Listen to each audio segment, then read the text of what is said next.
Hola, bon dia, senyores i senyors. Què tal? Benvinguts. Ja saben vostès que estan a Grup Televisió. Moltíssimes gràcies per confiar en nosaltres. Anem a començar parlant-los d'un tema que a mi personalment em fascina, no? El tema de l'alimentació. I anem a parlar d'una espècie superimportant, no? Que ens ha acompanyat durant milers i milers d'anys. Estem parlant-los de la sal.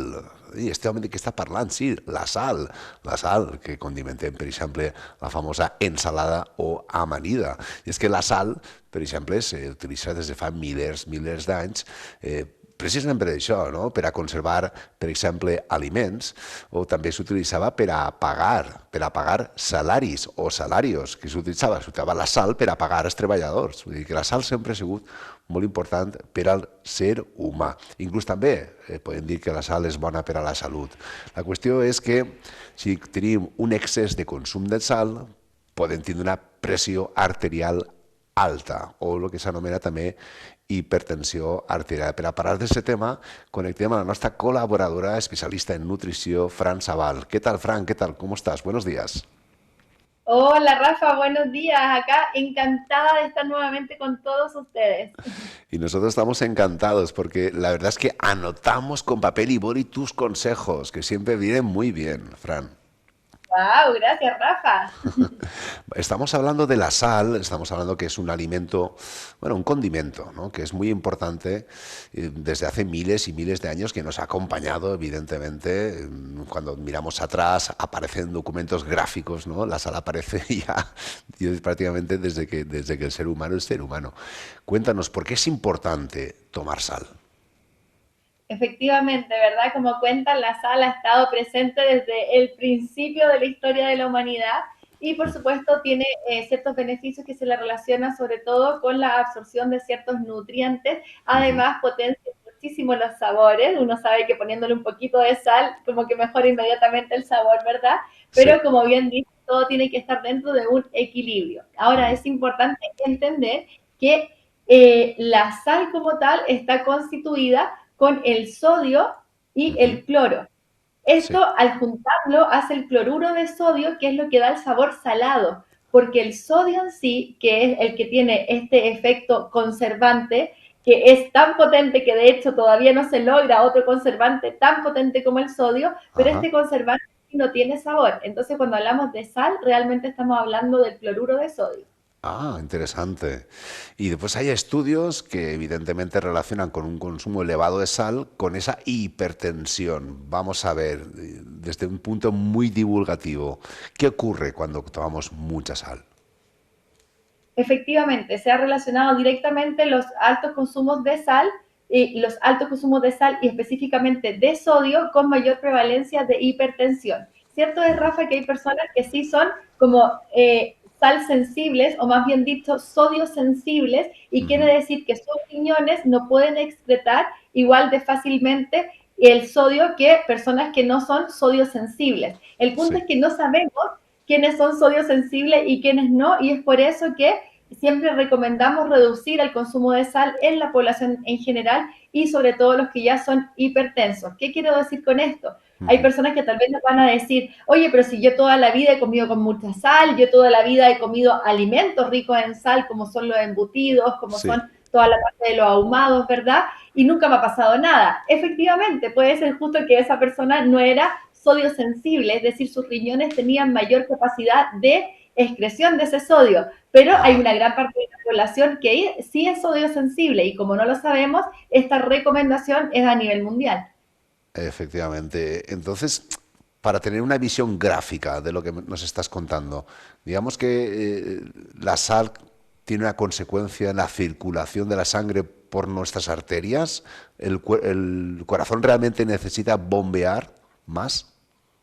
Efectivamente, mira, la hipertensión arterial, lamentablemente por un lado, ya es una enfermedad tan común que muchas Ujú. veces la pasamos por alto, ¿no? Pero es súper importante entender que la hipertensión arterial es la enfermedad que más mata. Si tú ves las 10 principales causas de muerte a nivel mundial, la Vaya, hipertensión es la que promueve la número uno. la Es número decir, uno.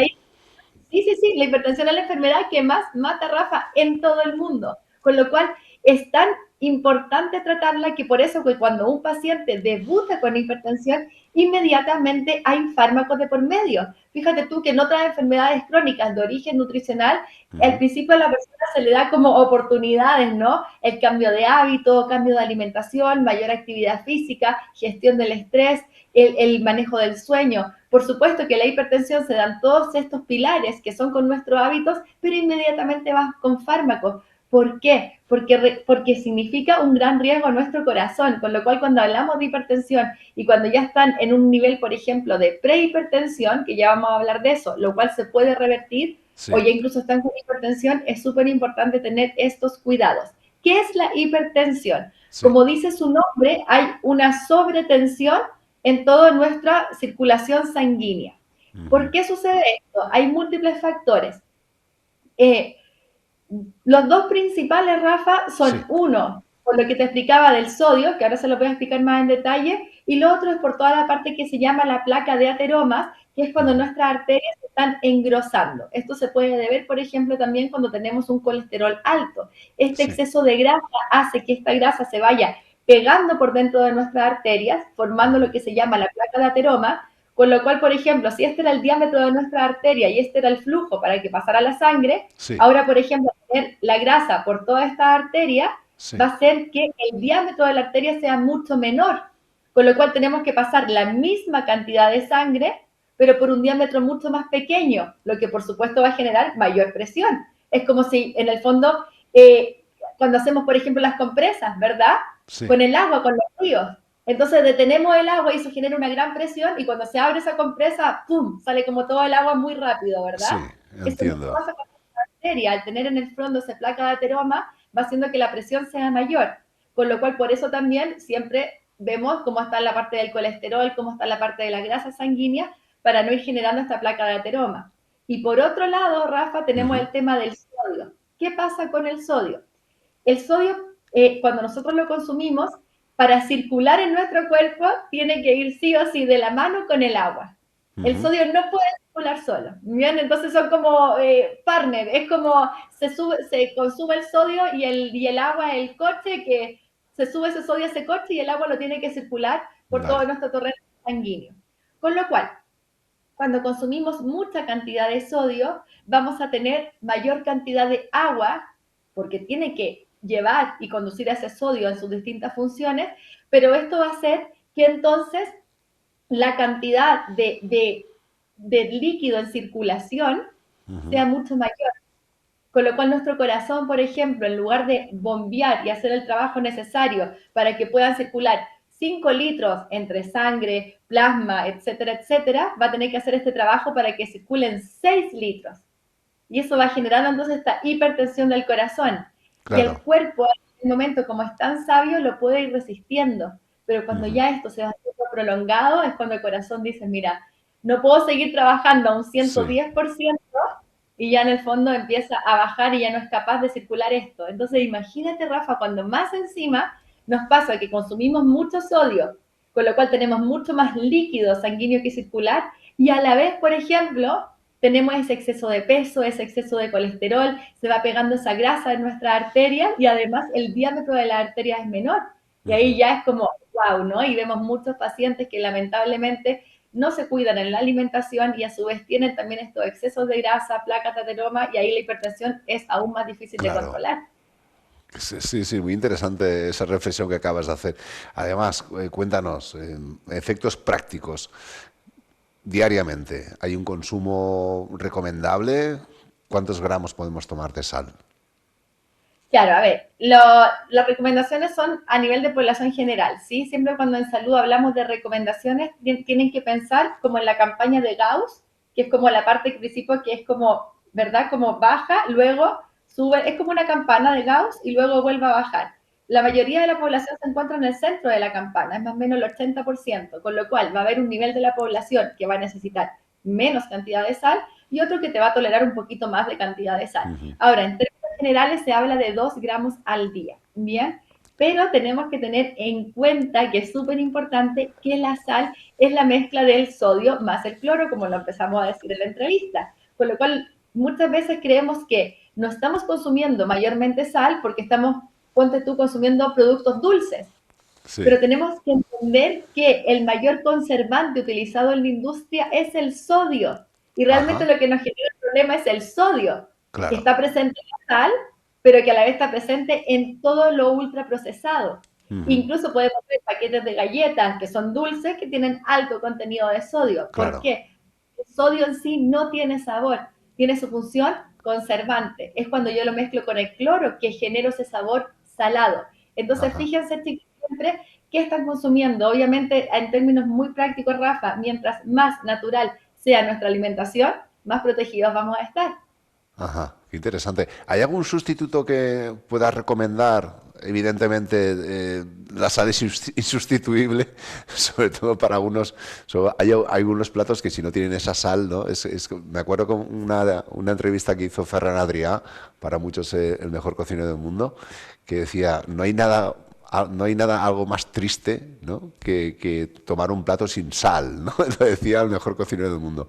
Claro, ¿se puede sustituir este condimento tan apreciado por otro? No sé, aquello que tú digas, mira, pues si tomamos esto, tal vez también le da un punto interesante al plato diario, ¿no? Que solemos hacer, por ejemplo.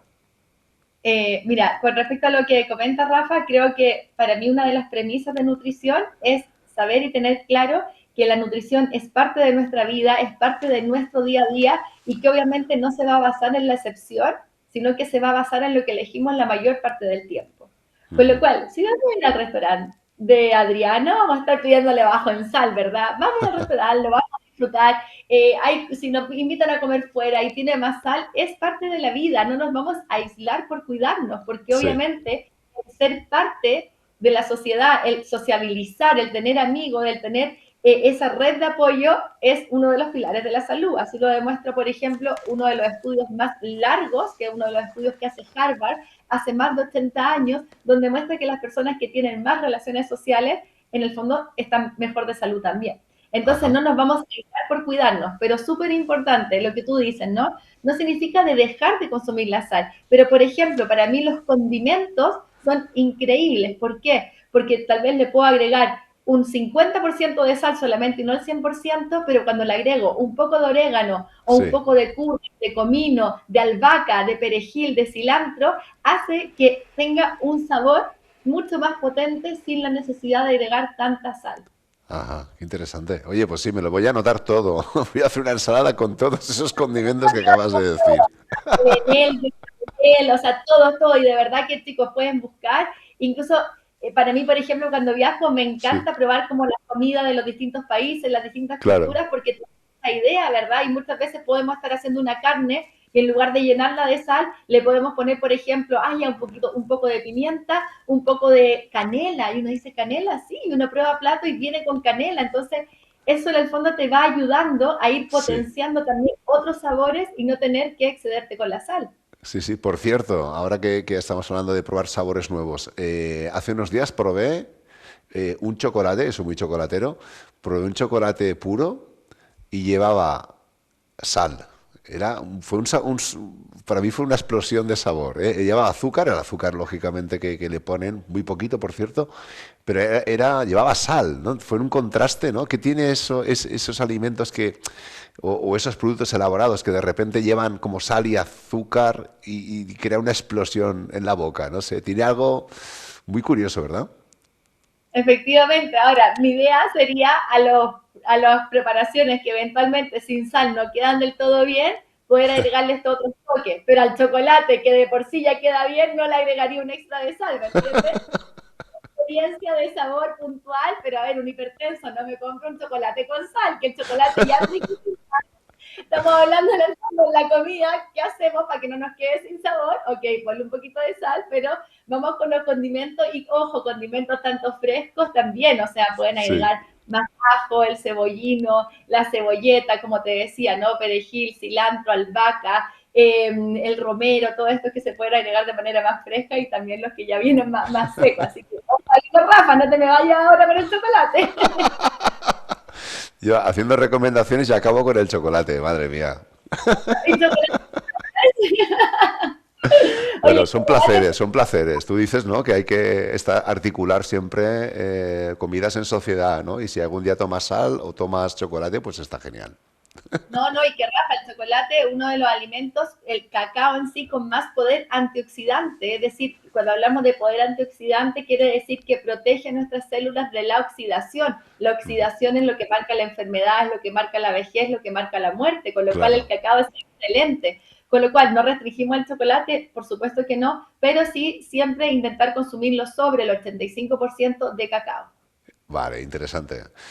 Un placer como siempre, Fran. Muchísimas gracias. Siempre es Bueno, un Rafa, gusto escucharte. una servidora poder compartir con ustedes. Gracias por estos espacios, por el interés en educar a las personas, en llevar con esta información a mucha gente y poder así entre todos cuidar nuestra salud. Y así es. Muchísimas gracias, Fran. Te deseamos lo mejor. Que tengas un feliz día. Igualmente, hasta luego. Hasta luego. Que bé, no? Recomanacions de la nutricionista Fran Sabal sempre venen molt, però que molt bé. Es deixem ara amb uns espais publicitaris i tornem de seguida amb la següent entrevista.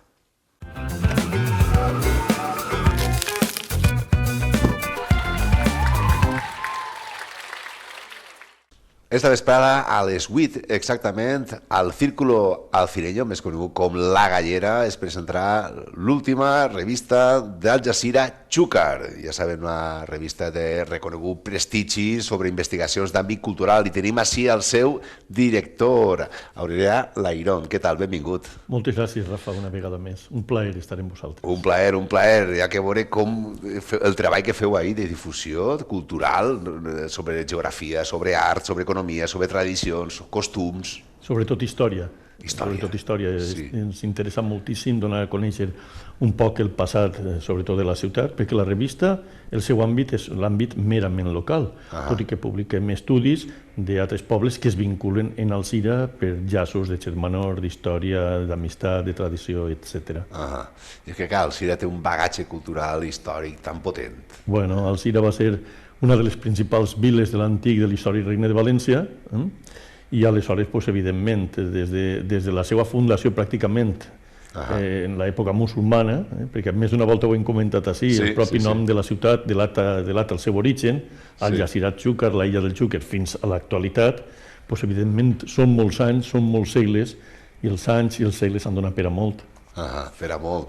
La veritat és que quan fas una immersió per la història d'Alzira és apassionant, no? Sí. No només la quantitat de coses que han passat per així, sinó personatges històrics de gran rellevància.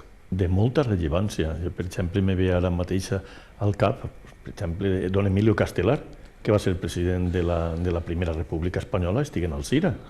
Però també podríem parlar de Vicente Blasco Ibáñez, un escritor que el nomenem molt sovint, perquè va ficar Alzira en el centre d'una de les seues produccions, concretament en la novel·la Entre Naranjos. Alzira la va universalitzar aquest important escriptor i ahí està per a sempre el nom de la nostra ciutat associat a aquest gran literat.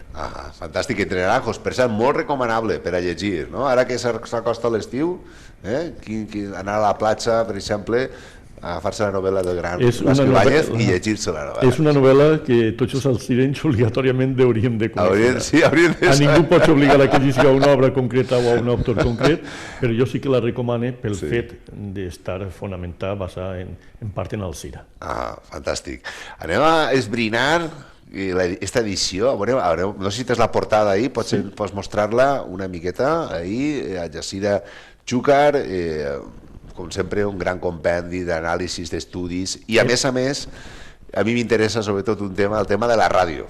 Sí, estem parlant que hi ha un article al voltant de la ràdio Alzira, que es crea en 1934. 33, per ahí. Però m'interessa també ressaltar, si em permets, que en aquesta ocasió hem ressaltat en la portada la façana del temple de Santa Caterina, és una de les joies de la ciutat, i en la contraportada també, com una mena d'homenatge a aquest temple i a la llavor que s'ha fet a nivell patrimonial en ell. El temple ha sigut restaurat fa uns anys i la veritat és que han fet una obra magnífica. I pel que tu em comentaves, bueno, efectivament, són molts els articles que conté este número, el número 7, i tu has destacat uno, concretament el que fa referència a la història i vicissituds de l'emissora local de la SER, Ràdio Alzira, que es va fundar en l'any 1933, abans de la Guerra Civil, i que va deixar d'emetre una pena, una llàstima, nosaltres diguem l'enyorada Ràdio Alzira, en els anys 1990-1991, efectivament. Aquest article el signem Alfonso Rovira Marín, que va ser l'últim director que va tindre l'emissora, i un servidor, i la veritat és que és un repàs un poc a la trajectòria d'aquesta emissora, que bueno, ficar Alzira també moltes vegades en el mapa. Efectivament. I a més, la ràdio ha sigut molt important en el segle XX. Qui no recorda de menut estar jugant i sentir a la mare, a la iaia, al iaio, escoltar la ràdio mentre bordaven, no? Recordes, no? El tema d'estar les dones bordant mentre estan escoltant un serial. Un serial, les novel·letes per la vesprada. Jo recordo... La novel·la a la ràdio. Ràdio Alzira, recordo per les vesprades que emitien en cadena serials, novel·les. Jo te diria inclús títols d'aquestes novel·les, d'aquests serials, que se difundien a través de Ràdio Alzira. I després aquesta missió tan important que té la ràdio de formar, d'informar i d'entretindre. En els concursos, en els informatius. Per exemple, Ràdio Alzira tingué un informatiu ja en les últimes dècades que era... N'hi havia gent, n'hi havia molta gent d'Alzira i de la comarca que potser durant el dia apenas sentia la ràdio, però a l'hora de l'informatiu de migdia, a la 1:30 o les 2 de la vesprada, ficava la ràdio a través d'un programa que es deia Terra Nostra, que en una etapa molt concreta va dirigir, era el seu realitzador Bernat Clari, que és l'actual delegat comarcal del diari Levante el Mercantil Valenciano, per a conèixer les notícies, l'actualitat d'Alzira i dels pobles de la comarca. I Ràdio Alzira tenia un equip de corresponsals en pràcticament tots els pobles de la nostra comarca, en Algemesí, en Carcaixent, fins i tot en Xàtiva, en Benimuslem, en Guadassuar, en Sueca. Increïble. Increïble com la ràdio ha sigut... I encara, mira que l'han intentat matar, la ràdio, intentar matar-la sempre dient, no, quan apareixerà la televisió la ràdio desapareixerà, quan apareixeran les xarxes socials la ràdio desapareixerà i la ràdio segueix ahí. Per una raó molt senzilla, perquè per a mi és el mitjà informatiu més immediat. És que connecten, passa una cosa i en seguida estan donant la notícia a la ràdio, mentre que en la televisió se tenen que esperar un poc més per les imatges, tal i qual. S'ha d'editar moltes vegades, també, els programes, i a més, el que tu dius, la immediatesa, la ràdio, és molt important. En aquest article sobre la ràdio fem un repàs, ja te dic, a tota la programació, a la més important que va tindre Ràdio Alzira en totes 6 dècades, també quan va començar a formar part de la gran cadena SER, després de la Guerra Civil, després de les emissions en freqüència modulada i en ona mitja, també. I, pràcticament un poc tot allò que va fer Ràdio Alzira en aquests 60 i pico d'anys d'existència. Un altre article que a mi m'interessa molt és quan parles dels vigilants i els serenos del segle XIX, apassionant, perquè els vigilants i serenos era el que possiblement un equip format per persones, al voltant de 30 persones tincantes així a Alzira, que eren precursors de lo que s'anomena avui en dia la policia local. Efectivament, mira, l'article es titula exactament Vigilants i serens, els celadors de la nit, estructuració de la seguretat municipal a Alzira durant el segle XIX. I els autors d'aquest article són els dos Rubens que dic jo, els dos a més són membres del cos de la policia local, Rubén González Boix i Rubén Pastor Bautista. És un article molt ben fet, molt documentat, que pense que la gent que el llisga que li agradarà. També n'hi ha un article molt interessant, Rafa, que és el que tracta sobre els inicis del cinema a Alzira. L'ha fet Antonio Araque Laoz, que és a més llicenciat en Ciències de la Informació, i també fa un repàs a la història del cine a Alzira, des que pràcticament el fundaren els germans Lumière fins a l'actualitat. No em digues. Sí. I després un altre article que jo destacaria és el que publiquem, que parla de l'origen del mercat i els privilegis de la Fira d'Alzira. L'origen del mercat en 1250 i després la Fira 1289 fins a 1738. Aquest article l'ha elaborat un historiador de molt de prestigi en l'àmbit valencià, com és Vicent García Edo, que és doctor en Història i és professor de la Universitat Jaume I de Castelló. Vaja, que bé, que bé, bé. No, al llarg d'estos 7 números, la veritat és que ens enorgullim molt perquè són molts els doctors en història, gent amb molt de pes, sobretot a nivell científic, que ha col·laborat en la publicació. I després, altra cosa que crec que hem fet bé és donar pas als jovens investigadors d'Alzira i de la comarca. Mira, concretament, en este número, un dels articles que per a mi és molt interessant és el que fa un poc una reflexió al voltant de la història i del patrimoni alzireny, i l'ha fet un jove investigador local, que és Bernat Part Jorques. Interessant. A més, me pareix fascinant que una revista així, en el 2024, s'hagi consolidat. Sí. Em sembla, saps, un moment en què tot dona la sensació de que s'absorbeix ràpidament i ja pràcticament se tira, no? I aquesta revista és una revista preparada, conscienciada, elaborada, estudiada. Però això és perquè darrere n'hi ha gent que està evidentment interessada en la història, en les tradicions, en els costums locals. I això és el que porta que la revista s'hagi mantingut, hagi continuat en aquests 7 nombres, donant compte que són vora 200 pàgines. I jo no els he comptat, però segurament n'hi haurà 14 o 15 estudis. Jo crec que pràcticament tots són interessants. Fixa't tu el títol d'un altre article, el del professor Andrés Feliz i Castell, que és fill d'Algemesí, doctor en Història de l'Art, i parla dels venerables alzirenys del segle XIII a XVIII. Venerables alzirenys, aquelles persones que no són sants, no arriben a tindre la condició de sants, però sí que morien en olor de santedat, molt apreciats per la gent d'una època molt concreta. Després un altre article que també és molt interessant i que també està elaborat per un professor d'Història de la Universitat de València, concretament del Departament d'Història Moderna, el professor Daniel Muñoz Navarro, tracta de Pere de Casassús, un nouvingut a la vila d'Alzira a finals del segle XVI. Un nouvingut que va arrelar en Alzira i la seva família, en els segles XVII i XVIII, va ser una de les famílies més importants d'Alzira. Sobre la base de què va ser una família important? Sobre la base de comercialitzar la seda, el cuc de seda, la morera. Després, un altre article que caldria destacar és el titular de la Germandat dels Clergats d'Alzira i Carcaixent, segles XVII-XIX, elaborat per Bernat Aràs Maíques, que és el cronista de Carcaixent, i pel seu company Josep Soler Martínez. I després tenim un altre article del documentalista Vicent Climent Ferrando, titulat Puig Espert i les mobilitzacions tarongeres de la primera dècada del segle XX a la Ribera. Després un altre article titulat Al voltant de la impremta Muñoz, un dels establiments comercials més antics de la ciutat, la impremta Muñoz, elaborat per un familiar, un besnet o rebesnet del fundador de la impremta, per Salvador Montalbà Muñoz. I després tenim també un article de José Francisco Almendros Espanya, que és un professor de la veïna localitat de Carcaixent, que encara és familiar de qui va ser alcalde de la Segona República d'Alzira, Francisco Oliver González, i parla precisament del seu familiar.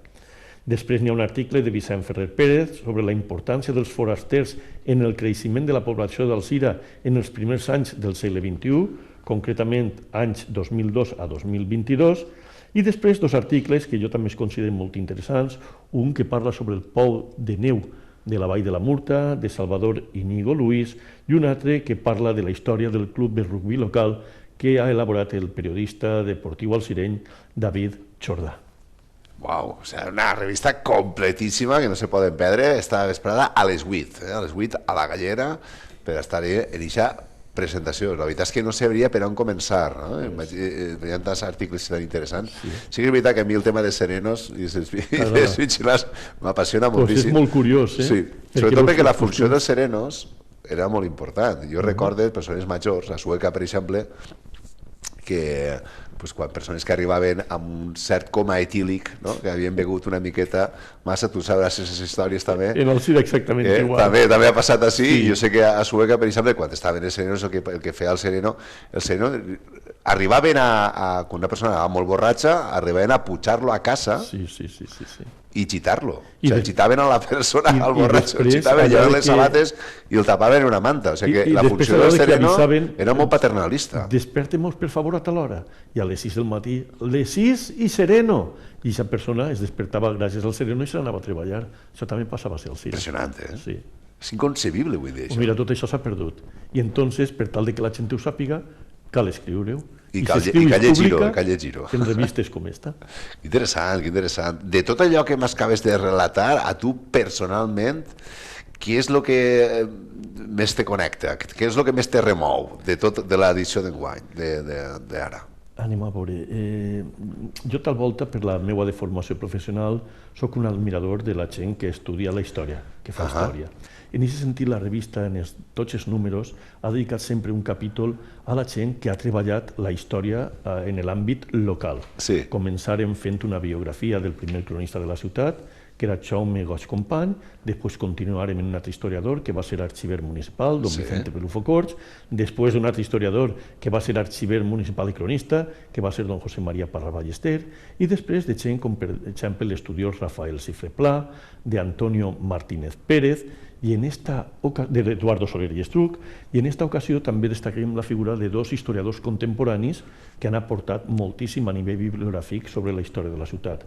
Concretament, parlem de Bernat Montagut Piera, que va estar així ahir o després d'ahir. Gran personatge. Ell estudia sobretot la història de l'art alcireny. És imprescindible acudir a les fonts, als llibres de Bernat Montagut per a conèixer la història de l'art alcira, i després un historiador magnífic alcireny que és Tomàs Peris Alventosa. Molt bé, doncs ja saben, anoten esta vesprada a les 8 a la Gallera per a gaudir de la presentació l'últim número de la revista Algesira Xúcar, i tenim així, com sempre, el plaer d'haver escoltat este savi d'Alzira, que tenim el plaer sempre de poder entrevistar. Moltíssimes gràcies, Aurelià Lairón, un plaer. Que vaig a molt bé esta vesprada. Molt bé. Ja es contaràs. Moltes gràcies a vosaltres. Gràcies. I ja, bueno, se n'anem a parlar d'un dels aliments màgics, jo diria, la tomaca valenciana. I diu, no, la tomaca del Perelló, sí, tomaca del Perelló, però la tomaca valenciana en si és una autèntica meravella, aquesta carnositat, aquest sabor, aquest olor, quan l'obris, que dona gust. La veritat és que és un plaer, perquè estan supercares. Vas comprar una tomaca valenciana i dius, això m'arrenquen el ronyó, això no pot ser, o si baixen una miqueta els preus, per favor, que acabem sempre prenent a unes tomàquetes que no insabores que la veritat és que ni s'arrimen. Per què dic això? Perquè aquest cap de setmana ha sigut la Fira de la Tomaca a Rafael Guaraf, i és que és, com hem dit, un dels productes més genuïns de l'agricultura valenciana.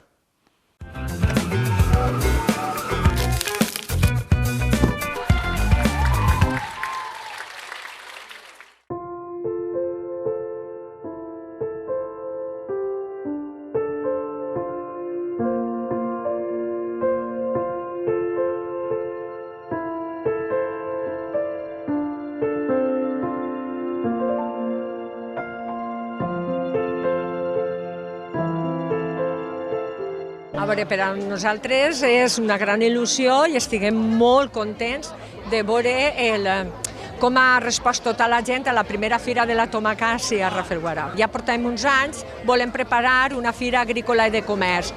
Què passa? Que a Rafael Guaraf tinguem un gran productor de tomaca valenciana a la marca CV de la Generalitat Valenciana. Són un dels grans productors. Rafael Guaraf també ha sigut un poble que, a part de tindre la nostra taronja, sempre s'ha fet molta tomaca. I és quan va sorgir la idea de fer la primera Fira de la Tomaca valenciana amb marca certificada CV.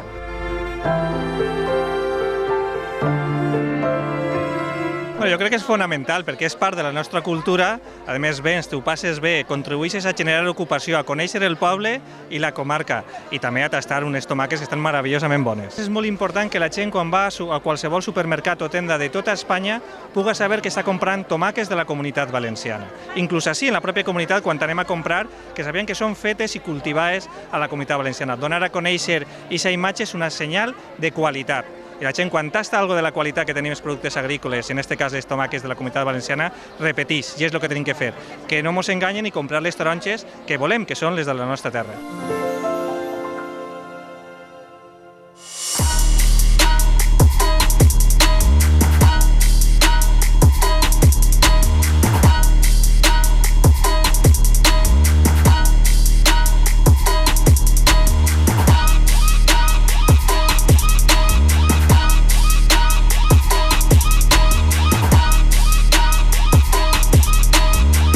iniciativa naix ja perquè portem uns anys en voler començar i enguany era hora de començar i ho hem tirat avant i a per totes. Fins ara és espectacular. No esperàvem ja avui tindre ja tanta gent així. Hi ha molta gent, molta expectativa, molta venda de tomaca i la gent molt animada. La restauració s'ho ha currat moltíssim. No s'esperaven que col·laboraren tant, tingueren aquesta ànsia de guanyar i de posar-ho que s'han posat davant i ha sigut molt emotiu i molt agraïts estem. Bueno, és important que fiquem en valor els productes com la tomaca valenciana, no sols la tomaca, l'arròs, la mel, els melons, tots els productes nostres que els llauradors fan tenen que estar en la primera línia de la promoció dels productes valencians. La tomaca és un d'ells i no el menys important.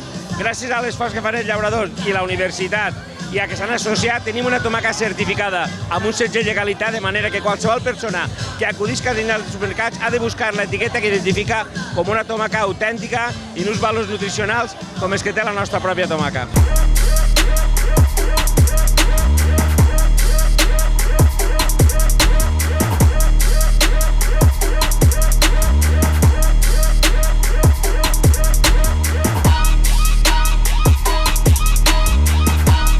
Bueno, en primer lloc, jo sóc d'ací oriundo de Rafelguaraf, entonces l'Ajuntament va decidir fer una fira agrícola, ficarem com a producte estrella, és el que jo cultive, i al ser membre de l'associació, pues, encara millor.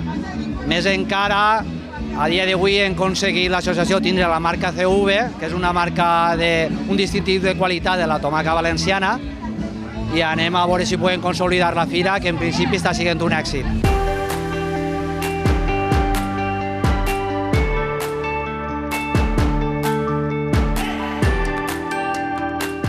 Mira, hem anat per les paraetes, portàvem uns tíquets, han berenat, han begut, ho hem passat molt bé. Heu provat la tomaca? La tomaca boníssima, boníssima. I què era l'altre? El salmonejo, això. Boníssim, també, boníssim. Jo el gotet me n'ha posat poquiu i ja l'he begut ple. Que vinguen i que la proven la tomaca, que està de categoria. Me pareix molt bé, això és una gràcia. Ha vingut moltíssima gent, a part dels meus autobusos ha vingut més autobusos i les dones les veig molt contentes i molt bé. Què han fet per la fira? Pues mira, passejar, menjar i beure. Ja estem saturades. I hem conegut Rafelguaraf, que mai en la vida havia estat, però ens agrada conèixer els pobles.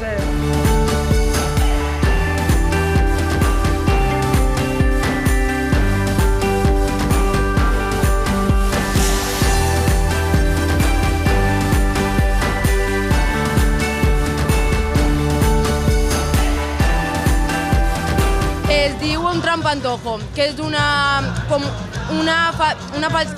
trampa a l'ull i pareix una tomaca, però en realitat és dolça, és tarta de queso, amb confitura de tomaca. Què significa per a vosaltres guanyar este premi?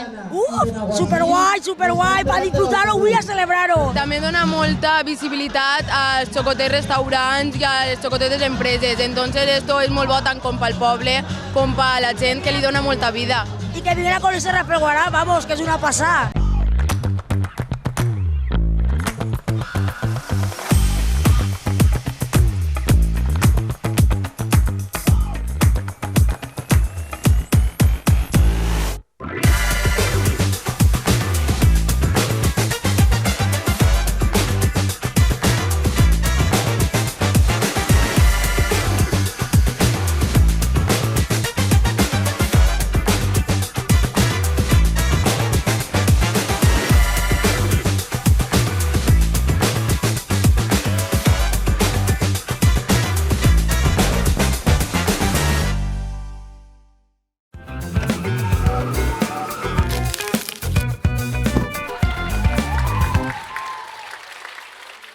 I serem ara a Benimodo, i és que allí els alumnes del Centre Gallà han realitzat, en aquests moments poden encara anar a veure una exposició fantàstica, ja saben, a la Casa de Cultura.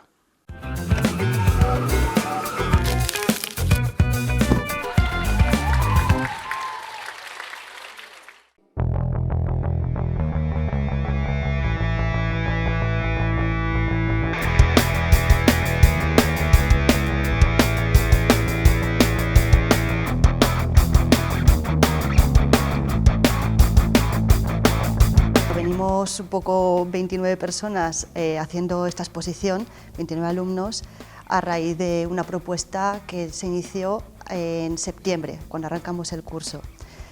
Eran alumnos que ya venían de otros años, habían realizado ya una primera fase de formación y bueno, pues un poco el reto era hacer algo más que pintar un cuadro, ¿no?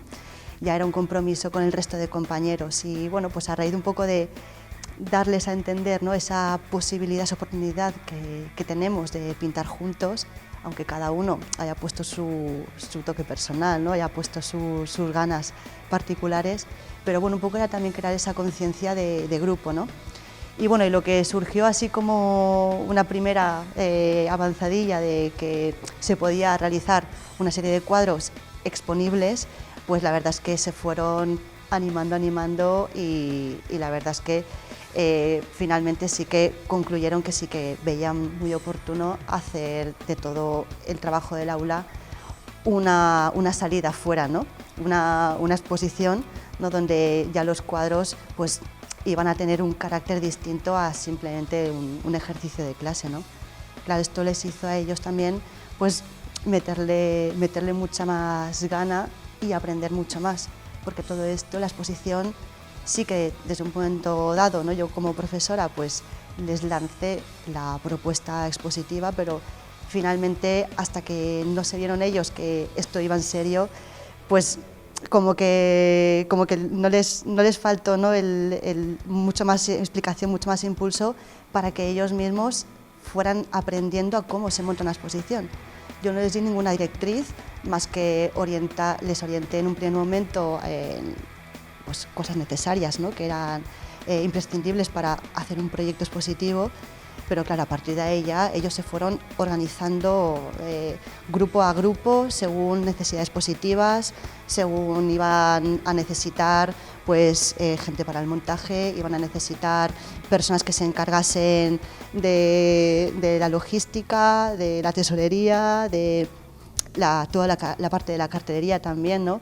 Y bueno, la verdad es que fue sorprendente ver cómo, sin yo darles unas pautas muy concretas, ellos se fueron enseñando ellos mismos, ¿no? Que para mí esto pues, era como el gran logro, ¿no?, como docente, el hacer que los propios alumnos tuvieran esa oportunidad de colaborar entre ellos ante una causa que era común a todos, ¿no? Y bueno, un poco el resultado lo vais a ver, ¿no?, en la exposición, que va a estar hasta el día 27 de junio, se inaugura hoy, día 16, y bueno, pues solo hay que ver que efectivamente hay un trabajo muy profesional, siendo, como digo, personas que no han estudiado en un momento dado cómo montar una exposición, sino que a base de una necesidad común, pues ellos mismos han ido resolviendo y, como digo, pues es un resultado no de principiantes, sino que ha quedado, a mi opinión, pues muy elegante, ¿no?, muy atractiva, está muy cuidada, hay mucho cariño puesto en la exposición y por lo que estoy ahora descubriendo, porque yo no la he montado, insisto, han sido ellos los que se han puesto en marcha con esto y la verdad es que ha quedado muy diversa, no queda una exposición aburrida y creo que se puede disfrutar muchísimo el venirse aquí, darse un paseo y contemplar, ¿no?, cada particularidad de las obras.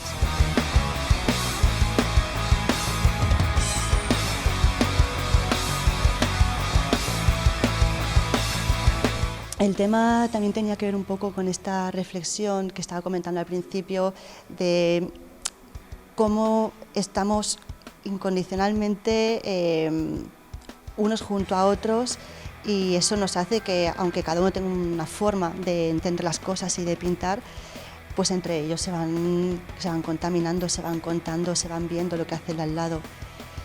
El hecho de que la exposición se llame Poner la mesa tiene que ver con ese acercamiento a poder reunirnos, a poder disfrutar de la comida, pero sobre todo cuando nos reunimos en una mesa, ¿no?, varias personas, pues lo que se comparte es algo más que un alimento, ¿no?, para el cuerpo. Entonces, bueno, ahí estaba un poco esa idea de compañerismo, ¿no?, de estar comiendo con el otro, ¿no? De la misma comida, aunque cada uno viene de un lugar distinto, viene de una experiencia distinta, cada uno tiene su diferencia y precisamente el reunirnos todos bajo el mismo mantel era un poco poner hacia adelante, ¿no? en exponer cada uno su diferencia, y eso es precisamente lo que nos hace iguales, ¿no? Que no somos, cada uno tenemos nuestra particularidad, pero en esa reunión pues surge algo, ¿no? Que es el compañerismo.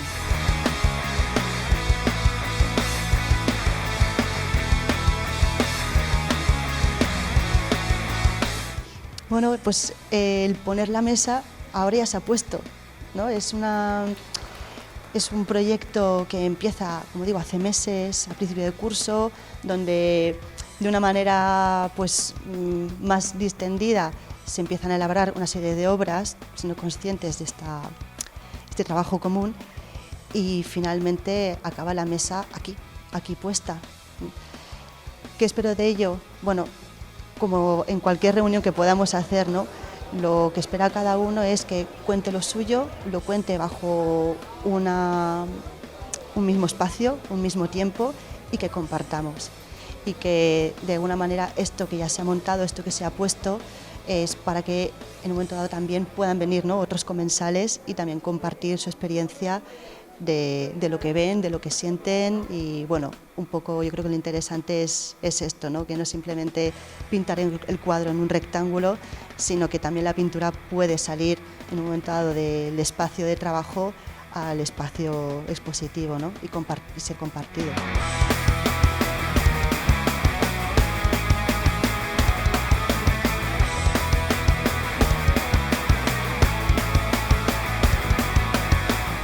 Bueno, todo hay que decir que ahora el día de la inauguración, que es hoy, pues sí que espero que vengan bastantes personas, pero de los 29 participantes, pues por diferentes motivos no han podido venir todos. Y bueno, ya que va a estar durante un mes y medio la exposición, seguro que vamos a estar reuniéndonos a pequeños grupos, gente que no ha podido venir, gente curiosa, o sea que en esta exposición no solamente se han colgado unos cuadros, sino que se van a ir viniendo, pero van a ir viendo, vamos a ir compartiendo durante todo este periodo, ¿no?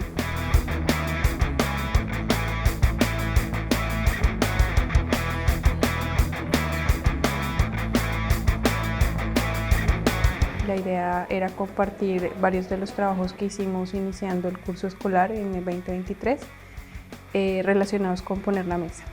Esta es mi obra, Armonía Circular. Fue un ejercicio para mejorar mi capacidad de composición. Partí de una foto, pero pues modifiqué la composición agregando elementos como las cerezas y también la textura de atrás que imita la madera. La mayoría de las obras, no, todas las obras están hechas en óleo, algunas hechas sobre tabla, otras sobre lienzo y sobre papel. Me parece que nos ha quedado muy bonita, el trabajo de los compañeros ha sido muy grande, ha sido un gran esfuerzo organizarla, pero pues estamos muy contentos con cómo quedó.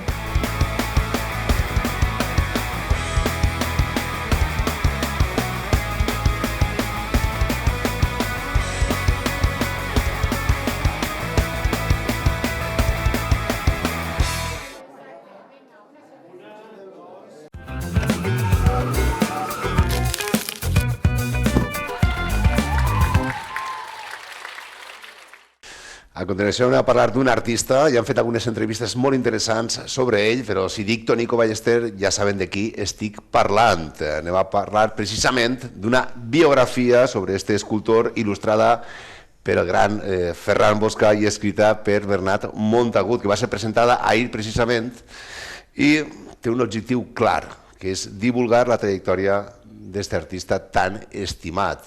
Com hem dit abans, hem parlat en alguns, en aquest cas, autors de l'obra, el senyor Montagut i també el senyor Ferran, i es fa moltíssima il·lusió presentar-los a la seva filla, que també ha vingut precisament per a donar a conèixer una visió distinta, en aquest cas, com a filla del gran artista Tonico Ballester. ¿Qué tal? ¿Cómo estás? Bienvenida.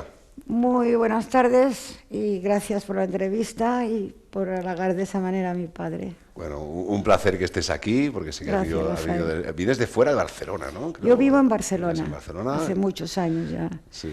Desde el año 70 y pocos vivo en Barcelona. Muy bien. ¿Y qué ha sido para ti, qué representa para ti el hecho de que se haya realizado con mucho amor este homenaje? Pues mira, es una cosa muy entrañable, como todo lo que han hecho en Alcira siempre con mi padre, esa es la verdad. Y de entrada fue una sorpresa cuando me comentó Bernardo Montagut que iban a hacer un libro de la historia de mi padre, de todo el proceso de la vida de mi padre como escultor y además en plan de cómic para que los chavales de los institutos pudieran tener alcance de poderlo conocer más, con lo cual ha sido una satisfacción muy grande y una sorpresa muy bonita, la verdad. Yo no he leído el libro, no he tenido ocasión de leerlo. Vamos a mostrarlo a cámara para que lo vean. ¿Dónde está la...? Aquí. Enséñamelo a mí, como si me lo enseñaras a mí. Ahí, perfecto. Mira, la imagen es preciosa, creada por el gran Ferran Boscà. Sí, es me encanta. Lo voy a abrir así, para que se pueda ver un poco. Muy bien. De la historia, que no lo he leído, es la primera vez que lo tengo en la mano, porque hoy es cuando se hace el homenaje aquí en Alcira, y la verdad es una satisfacción que puedo tener, pues una satisfacción de toda la gente, de Montagut, de Agustí también, o sea, como generalmente me ha pasado aquí. Sí, evidentemente. Tónico Ballester, que es una persona hiperconocida, sobre todo en el mundo de la escultura, y digo que el mundo artístico también en general, pero vamos a centrarnos en el prisma de la hija, o sea, la hija de un gran artista, claro, eres tú la hija de ese gran artista. Tú naces en 1948, naces en México. Yo nazco en México, después de estar 2 o 3 años, mis padres ya allí, que salen refugiados de la guerra... ¿De la guerra civil? De la guerra civil, con 2 hermanos que ya van, mi hermano el mayor tiene... pues 10 años y mi hermano el pequeño tiene 8 años, porque me llevo 18 años con ellos. Y nazco yo en México, donde está toda la familia de mi padre. Claro, tú cuando naces en un país, evidentemente, para ti es normal, hay una naturalidad, cuando eres niña, creces en un espacio que para ti es normal. Claro. Y de repente te dicen, no, nosotros somos de Valencia, tenemos una cultura totalmente distinta. ¿Te choca a ti esa sensación? A ver, tú naces en un país en el cual tú no eres del país, porque de alguna forma tú estás oyendo desde pequeña Valencia, España, la guerra, que en Valencia los melones son más grandes que esta mesa, que las naranjas son más dulces que en ningún sitio. Sí. En realidad tienen una añoranza brutal por volver a la tierra. Tú oías eso, totalmente. O sea, sus frases eran de queremos volver, queremos estar... Sí, con todos, o sea, no solamente mis padres, sino es normal, ellos salen de España no por voluntad, ellos salen huyendo de una guerra, como cualquier persona que sale de una situación así. Y entonces ellos tienen mucha añoranza, y más el valenciano a la terreta. Siempre la terreta, que si el allipebre, que si el arroz negre, que si todo eso. Sí, a tu padre le gustaba mucho el allipebre, tengo entendido. Mi padre mi madre lo hacía muy bien. Era muy fan, ¿no? Mi o sea, digamos que la cultura gastronómica es una forma de mantenerte en contacto emocional con la tierra de origen. Sí. De hecho, yo hago mucha comida valenciana por influencia de mi abuela, la madre de mi padre y de mi madre. El hervido, el bullit per la nit, o sea, yo tengo, o el blanc y negre. ¿Tú notas, por ejemplo, que tú sentiste cuando eras niña que estabas conectada a las raíces mexicanas, o tú realmente pensabas que estabas de paso y que algún día volverías? No, éramos mexicanos, pero en un mundo en el cual yo iba al colegio republicano con niños españoles, como mis padres, que tenían hijos y los llevaban. Habían 2 colegios, el Luis Vives y el Colegio Madrid. Entonces nosotros estamos siempre en contacto con los hijos de que habían salido de España. Cuando nos hicimos más mayores, y mis hermanos, que eran más mayores que yo, fueron a la universidad, ya el contacto con México fue mayor. O sea, en México siempre, pero quiero decir, allá los amigos también eran de allí, mexicanos, o un noviete o lo que sea, pero las madres yo recuerdo que querían que se casaran con las españolas para poder volver. No por manías de racismo, eso no tenían porque eran gente muy sana en ese sentido. Sí. A mí me educaron en un ambiente muy sano, muy liberal, muy igualitario. Eran de izquierdas, por eso. Claro. Lo siento, pero es que es la verdad. Sí, o sea, sí, sí, no tenían prejuicios de razas, ni de lenguas, ni de idiomas. ¿Cuánto ni tiempo nada. estuviste viviendo en México? En México, yo nací en México y viví hasta los 11, 12 años. Yo hice 12 años en Los Ángeles. ¿Y dais el salto? A Los Ángeles. A Los Ángeles. A Pasadena, California. concretamente. Ajá. Sí. Claro, y ¿qué recuerdos tienes de ese momento, ¿no? Porque A él ver, empieza a trabajar sobre todo en el Museo de Cera, podemos decir. No, empieza con una escultura para un banco de tamaño natural muy grande, de bronce, que es la familia, un hombre, una mujer y un niño que sostiene. Sí. Luego le sale trabajo en el Museo de Cera, el Ghost Museum, y luego tiene muchísimo trabajo de varias iglesias más que iglesias, de monasterios y de Amitra y todo, bueno, bastante trabajo. Te hablo en Palos Verdes, por ejemplo, la fachada del monasterio que hay ahí, no sé cómo se dice, monasterio, iglesia, yo no estoy muy cauta en todos estos asuntos. Las figuras tienen 4 metros de altura, 3 y pico metros de alto, casi 4, o sea, todo lo que es la fachada y la cena que hay interior es de tamaño natural. O sea, tiene muchísimo trabajo tanto de iglesia como de las figuras de cera. Piensa que en aquella época no existía el látex. Entonces los moldes no se hacían con látex, tenías que modelar. Claro. Y saber modelar hiperrealismo para poder sacar los parecidos en lo máximo posible. Entonces yo recuerdo haber hecho series como aquellas que eran los pistoleros, estos como era Cartwright y toda esta gente, eran series de la época, sí. o películas como Ben-Hur o Charlton Heston, ¿no? Charlotte Heston, Natalie Wood, bueno, un montón. O sea, digamos que fueron modelos de tu padre, ¿no? O sea, que se hacían fotografías, se iba a las casas, se hacía fotografías, mis padres las hacían, medía las caras y entonces ya iba a casa y eso. Oye, ¿y aún siguen estando esas obras en el museo? El museo se deshizo, me enteré por unos amigos que tengo muy amigos en San Diego, que en Estados Unidos cambian de cosas enseguida, o sea, primero montan una cosa, luego se van a otro negocio, luego otro. Sí. Se deshizo el museo y se subastaron las figuras. No me digas. Sí, y yo me enteré tarde, si no hubiera cogido alguna. Alguna, claro. Pero de todas maneras es muy esto, porque tener una figura de cera en casa no es nada agradable. De hecho, un poco de susto, ¿no? Nada. Un poco de susto. De hecho, a veces ves a una obra de cera y dices... No, a ver, te voy a contar un ejemplo. En Madrid hay una cervecería alemana, muy famosa en una plaza que se llama la Cervecería Alemana, que tenía una señora muy mayor ya, que leyó en Life, la revista Life de la época, vio que habían hecho una entrevista a mi padre y salía mi padre midiendo la cabecita de Natalie Wood. Y salían las fotografías.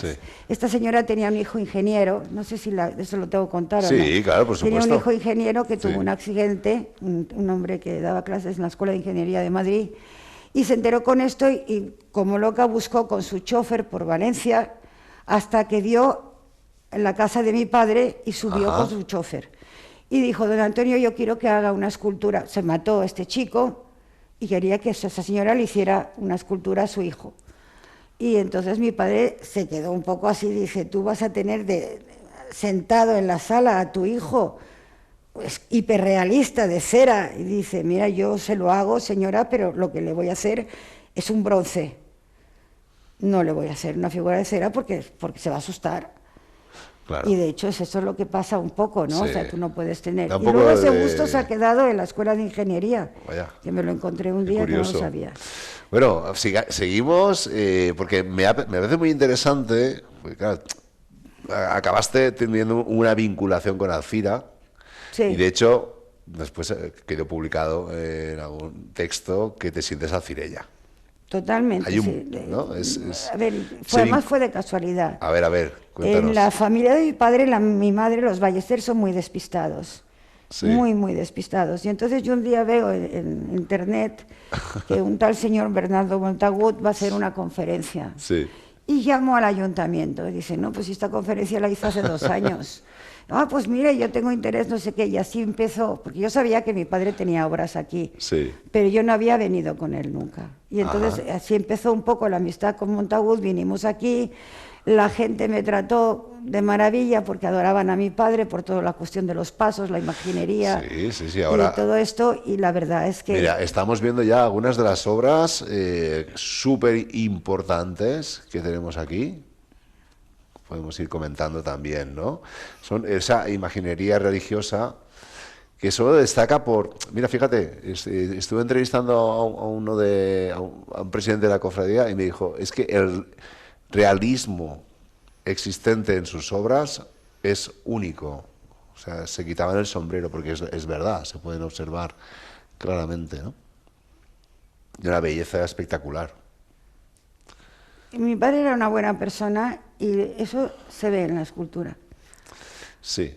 O sea, lo transmite. Bueno, y era un gran observador de la vida. Bueno, sí, también. Para ser un buen muy escultor sencillo, tienes que ser un gran observador. Sí. Bueno, cualquier artista. Además de ser un gran artista, claro. Sí. Yo creo que la gran dificultad, porque tú también eres escultora, por ejemplo, si nos centramos en los rasgos faciales, desde tu punto de vista, ¿cuál es? O, por ejemplo, ¿qué te contaba tu padre? ¿Cuál era la dificultad más difícil para poder plasmar una obra? Estás hablando de lo que es el arte. Sí. A ver, te voy a poner un ejemplo. Yo estaba haciendo un relieve cuando estaba estudiando Bellas Artes en Barcelona. Ya estaba casada, tenía un niño. Estaba haciendo un relieve que yo estaba muy satisfecha porque además era un hombre y una mujer.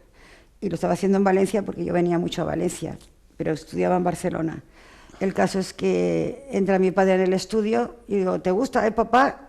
Se me queda mirando, me coge el palillo, lo mete dentro del barro de lo que estaba haciendo yo. Dice, té que surtir de dins, chiqueta, de dins, no de fora pa' acá dins. És de dins pa' acá fora. Això te té que dir, o sea, perdón, la escultura te está pidiendo lo que quiere, no tú le das, ella te pide. La obra de teatro o de la obra de arte te pide lo que... Eso lo dice mi hermano Jorge también en esto. Cuando tú estás pintando o cuando estás escribiendo una obra literaria, es la obra la que te está hablando a ti. Dice, me estás fallando por aquí. Y cuando lo haces al revés, se queda una cosa externa a ti. Me parece súper interesante, pero entonces el artista es más como un catalizador de aquello, ¿no? Que ya está como proyectado dentro, ¿no? En este caso, efectivamente, una pieza, o sea, ¿no? Si tú haces algo de aquí para allá, se queda allá. Si en cambio la escultura te está respondiendo a ti, te está hablando a ti, o la obra de arte, o la pintura, o lo que sea, es una conexión que hay entre la obra. Esa es la diferencia de algo que vibra o que no vibra. Pero en la música también, o sea, en todas partes. La poesía. Te puedes quedar en un renglón muy bien dicho, pero que no te está diciendo nada, no te emociona. Fíjate que el otro día estuve viendo a un psicólogo, bueno, un terapeuta muy interesante, decía que las grandes obras nacían de la supraconciencia, que era como algo que realmente no tenemos como constancia de su existencia, pero que nos permite ver, ¿no? Dice, yo he creado esta obra... achacaba unas obras de Mozart, por ejemplo, ¿no? Que habían sido creadas desde la supraconciencia, no desde el trabajo de voy a sentarme hasta que me salga la nota exacta. No se limita a ser un técnico. Exacto. Súper bonito eso, ¿eh? Yo tampoco soy mucho de saber nada de nada, ¿eh? Bueno, sí que sabes cosas. Tampoco soy. Yo soy la hija de mi papá y nada más, y de mi hermano y la sobrina de Manuela. ¿Qué supone para ti tener una familia de artistas? Porque es que mira, hermanos, tíos, o sea, que decir, sí, abres la puerta y te entra un artista en casa. Hay una dificultad, que tú cuando eres hija estás alrededor de mucha gente que tiene un cierto nivel artístico, y hay mucha gente, entonces tú estás como más juzgada. Entonces te atreves menos a presentar lo que haces porque evidentemente te van a decir, como decía mi padre, te hay que surtir de dins, ¿no? Pero por otro lado yo agradezco muchísimo, y es una de las cosas que más me acuerdo cuanto mayor me hago, es el ambiente cultural que había en mi casa. No es un ambiente de aprenderse de memoria o de estudiarte una pieza, sino de la constante en la mesa, en el café, el oír a la gente que venía por casa de mi abuela, que es la que nos reunía a todos, tanto de las cámaras, de las proyecciones del cine, como del teatro, como de la escultura, de la pintura, de política, se hablaba mucho también, pero era una constante, o sea, de repente estaban hablando y dicen, sí, pero Orson Welles, tal, sí, pero no sé quién, entonces, eso parece que no, pero eso te va impregnando, sin tener una escuela. Es como el niño que vive en la selva y se acostumbra a ver las plantas, y a ver los animalitos. Yo eso, que no he podido transmitir a mis hijos porque se necesita un ambiente, creo que es una de las cosas más bonitas que me han dado mi familia. Qué bonito eso. Muy bonito, francamente, porque además, como te dan esa cultura, tú no te aburres nunca. Nunca te puedes aburrir, aunque te hagas mayor, viejita, y te dejen porque no han venido a verte y todo el rollo que nos pasa a todos los mayores. Tú te das cuenta de que siempre tienes algo con que distraerte, o bien mirando unas plantas, observando un gusanito. Mira, mi padre por las mañanas se levantaba y decía que estrenaba el mar. Se levantaba muy temprano y en invierno o en verano, cuando estábamos en el Perelló, dice, me voy a estrenar el mar, en Valencià, él parlava valencià. Y cuando salía, y yo me decía, che, vente conmigo, estaban durmiendo todos. Sí. Y cuando yo a veces iba, porque no me daba pereza, porque estaba fría el agua, él lo primero que decía, mira, aquí ha pasado un carranc, un cangrejito, porque ha dejado la señal del carranc. Por aquí ha venido una gaviota, por aquí no sé qué, mira, la ola ha llegado hasta aquí. Claro, ese tipo de observación banal, que parece banal, no lo es tanto. Es una observación vital. Qué bonito. Te hace vital, te hace vivir. O sea, te hace meterte dentro de la naturaleza. No te estás viendo a ti. O sea, la mayoría de las depresiones y todo eso es porque se miran mucho a sí mismos. Claro. Eso no te da tiempo a estarte mirando a ti. Tienes que ser optimista. Mi padre era archioptimista. Muy optimista, excesivamente, también se pasaba de optimista, pero bueno, las cosas son como son. Entonces, esas cosas de observación, o de una hoja, o de lo que sea, yo creo que es una enseñanza de la vida muy bonita. Esas creencias y valores que te dio tu padre en este caso, ahora que estamos hablando, ¿tú las has trasladado también? Se las he trasladado a mis hijos, lo que pasa es que como señora de mi época, que estás porque tienes que trabajar igual que un hombre, con 2 criaturas pequeñas, dando clases, limpiando, y todo eso me ha costado más porque eres la madre. Sin embargo, yo creo que se lo he transmitido mucho, sí lo he transmitido a mis hijos, pero sobre todo a mis nietos. Mis nietos yo creo que sí que se los he transmitido. De hecho, ahora se acaba de sacar el título, mi nieto el mayor, porque va a la selectividad, y han hecho una fiesta en el instituto. Digo, en casa tienes un regalo en el móvil, y estaba todo emocionado. Y cuando llega a casa dice, pero Nona, ¿qué me has mandado? Me dicen Nona, Dice, pero Nona, ¿qué me has mandado? Digo, pues el viaje a Ítaca, hijo. Empiezas el viaje a Ítaca. Claro, si tú te lees el viaje a Ítaca, es el viaje de la vida. Totalmente. Que vas aprendiendo. Y se quedó un poco así, dice, tú léetelo bien, y dice, pues tienes razón, ya me lo leeré bien. Es una tontería, pero a lo mejor cuando se examinó la otra vez, le compré una brújula. Y dice, ¿por qué me das del chino? Sí. 2 euros, y por más un chino, pues mira, te doy para que no lo pierdas el norte. Tonterías de estas, pero que son cosas que no son banales, que son como más... No son tonterías, sobre todo si sabes leerlas, ¿no? O sea, un viaje, como el viaje del héroe, ¿no? El viaje a Ítaca, cruzas el umbral, el umbral y ya no vuelves a ser el mismo. Y no tienes miedo ni a los monstruos estos, sino vas adelante, vas disfrutando, vas cogiendo. Es un poco eso. Yo no sé por qué estamos hablando de esto, porque no es de mi padre, el libro es de mi padre. Pero mira, vamos a hablar de tu generosidad, también. ¿Te parece, Ana Rosa? Porque tú has hecho también donación al ayuntamiento, a la ciudad de Alzira. Cuéntanos un poquito de esta obra, ya hace tiempo, ¿no?, que hiciste la donación, ¿no? 2018. No me acuerdo la época, esto fue a causa de que como cuando yo vine a Alcira la gente quería tanto a mi padre, yo me di cuenta que ellos tenían nada más obra religiosa. Y yo no quería que mi padre solamente tuviera obra religiosa. Dije, yo voy a dar la parte que me tocó a mí en herencia, la quiero ceder hay cosas en el IBAM y cosas en Vallafamés, pero básicamente todo lo que porque quería que tuviera una representación, no, eso lo he dicho alguna vez ya. ¿Dónde están las obras ahora, en estos momentos? Estas obras, en el museo de Alcira. En el MUMA, ¿no? Que lo lleva Agustín. Sí, Agustín, muy bien. Sí, son obras muy reconocibles, también tengo que decir, ¿no? Sobre todo cuando te sumerges en cómo Tónico Ballester, ¿no?, empezó. Pero ¿ves cómo no tiene el mismo estilo de una pieza a otra? No, pero por ejemplo, esta pieza es una maravilla. Estoy enamorado de esta pieza. Esa pieza era mi madre, modelo, y está dentro de la barriga estoy yo. No me digas, ¿esa es tu madre? Y yo estoy dentro de su barriga. Qué bonito, qué bonito. No sé si lo había dicho. Ya para terminar, ¿tu percepción de tu padre varía con el tiempo? Quiero decir, tú naciste hace muchos años, por ejemplo, en México, lo estábamos hablando antes.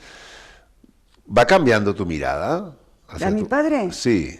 ¿O hay un momento en que dices, no, mi padre fue así y muy agradecida, se nota que tienes un gran amor a tu padre por todo lo que te dio y todas las vivencias que has sentido? No, además es que era una persona buena. Entonces, no lo digo yo, mi madre a veces se enfadaba con la gente porque decía, es que Tónico es un santo. Era bueno, era noble, entonces esa persona la tienes que querer. Claro. Y además era siempre afable. Tuvo una vejez muy afable. Tú le dabas un bombón cuando ya estaba muy malito y ya estaba muy viejito, y decía, che, chiqueta, qué boca está. Eso era un agradecimiento. Generalmente los viejos somos antipáticos. Bueno, tú no eres antipática. Bueno, pero tendré mis manías, yo no soy mi padre. Vamos a ver por última vez, estamos viendo algunas obras, esta obra es magnífica también, es una preciosidad. Creo que hay una réplica, ¿verdad? En el mercado me gustaría de Colón. decirlo esto, ya que tengo la oportunidad, no era mi intención. Sí. Esta se dejó en lo cedillo, misma, en el mercado Colón. Y sin decirme nada absolutamente, y hay una cláusula en la cual no pueden mover la figura, la han quitado del sitio. ¿No está ahora? No está, se la han llevado al Museo de la Ciudad. Me ha costado mucho encontrarla, ya la encontré que estaba en el Museo de la Ciudad, dice que la están resguardando porque están arreglando el Mercado Colón, pero esto no se tenía que haber hecho así, a mí me tenían que haber avisado. Claro, por supuesto. Encima porque es una pieza de bronce de tamaño natural y además que se cedí al pueblo de Valencia. ¿En este momento no está? No está. Me han dicho que volverá, pero yo no he podido hacerme con la situación. Hay una buena persona, no me acuerdo si es concejal o eso, que ha hablado conmigo y esto, pero de hecho yo no he podido tener un contacto claro con esta situación. Y claro, lo estoy luchando porque esto no es de ellos, o sea, es de la ciudad de Valencia. Pues desde aquí hacemos un llamamiento para que retornen ya, sin falta. Están haciendo obras, pero no lo sé la situación. De hecho, a mí no se han portado bien, esa es la verdad. Lo digo con intencionalidad o no. De hecho, hay una cláusula que dice esta obra no se puede tocar. No se puede mover de ahí. No se puede tocar, que yo le hubiera dicho que sí, que la tocarán si tienen que hacer arreglos. De hecho, digo, si no faltara yo, se lo dicen a mis hijos. Correcto. Porque yo tengo miedo que estas cosas muchas veces se las llevan, se las traen. Y claro, y eso es lo que me ha ocurrido, y lo digo porque se da la oportunidad. Si quiere salir, sale, si no, no sale. Pero yo me entero por el periódico, Vaya. Que esto se ha sacado eso. Parece ser que va a volver. Me lo han dicho así este señor.